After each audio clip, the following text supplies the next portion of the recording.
Hey folks, coming to you from SkyFi Audio in Richwood, New Jersey.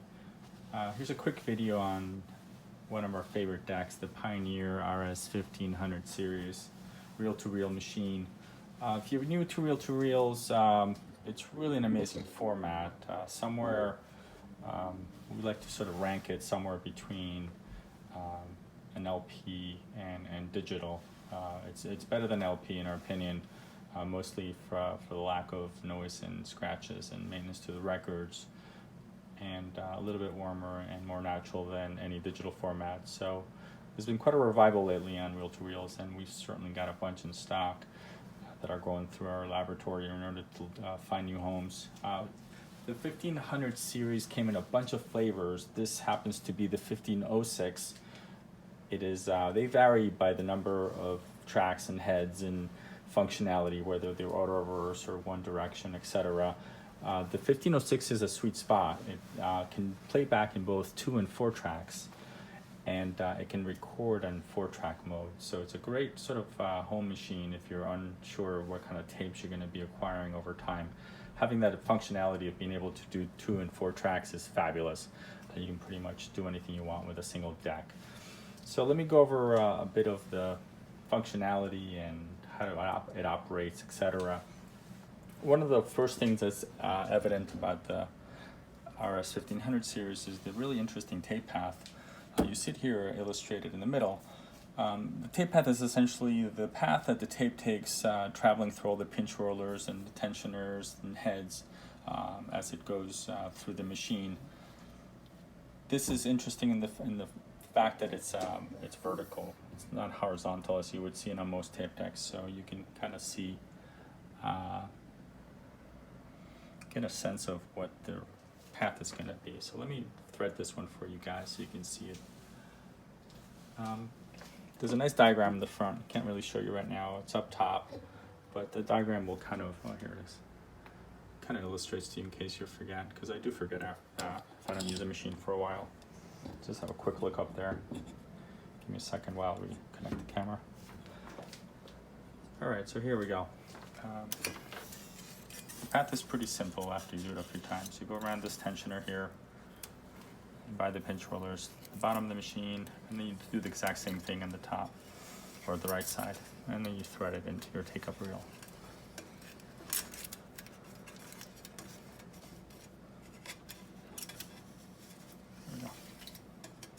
So here it is. That's all you need to do. Do a bit of a fast forward there to get to the important part. So, all right, the machine's ready to play now.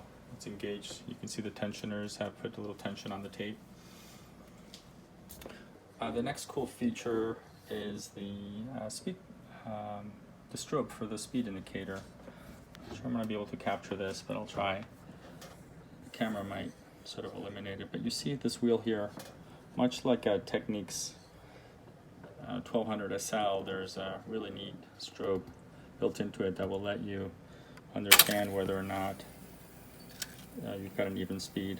And then over here on the left, we've got a pitch control where we can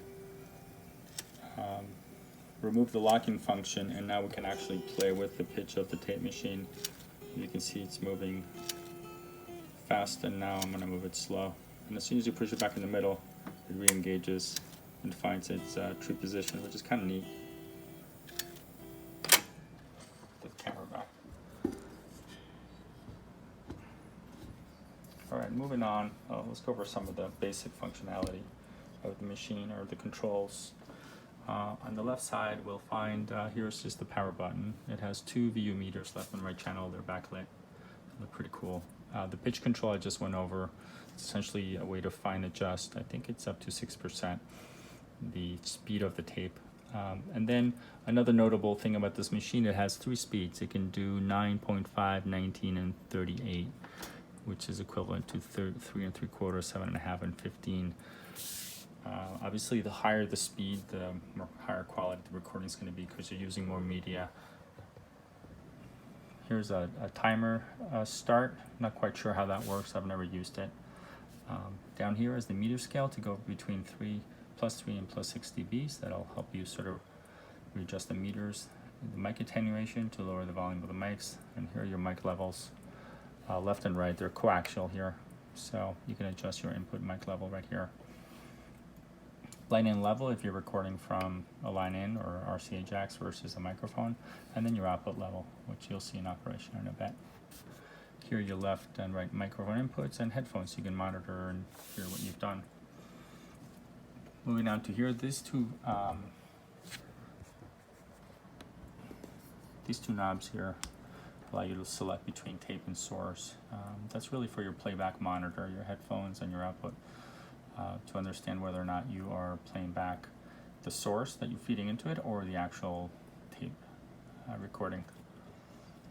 We've got some tape select, bias, and equalizers. There's 3 settings, and record mode, whether you're recording on the left channel and right channel. And then these are pretty simple controls: fast forward, play, stop, rewind, pause, and record. Tape counter is a little bit higher up with a reset button, and then the ability to engage the heads permanently. That way, as you fast forward and you rewind, you will actually hear the material that's on the tape. And I'll demonstrate that in a bit too. So here we go. Let's get the machine playing.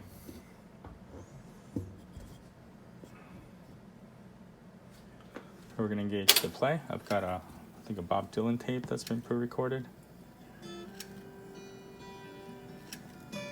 Let's change the sensitivity of the meters so we can see them in action. The clicking that you hear is coming from the take-up reel. I did a crappy job at feeding the tape, so it's kind of rubbing a little bit, the extra little bit that hangs off the edge.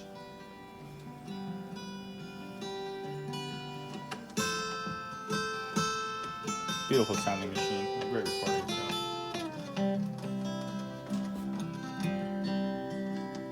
You can hear and see that the strobe is locked dead on.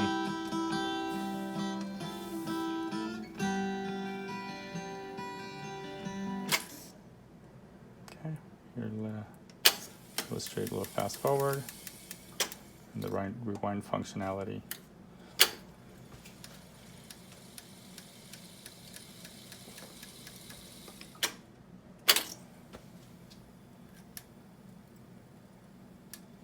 And let's take a look at the back so you can see what sort of inputs and outputs we've got.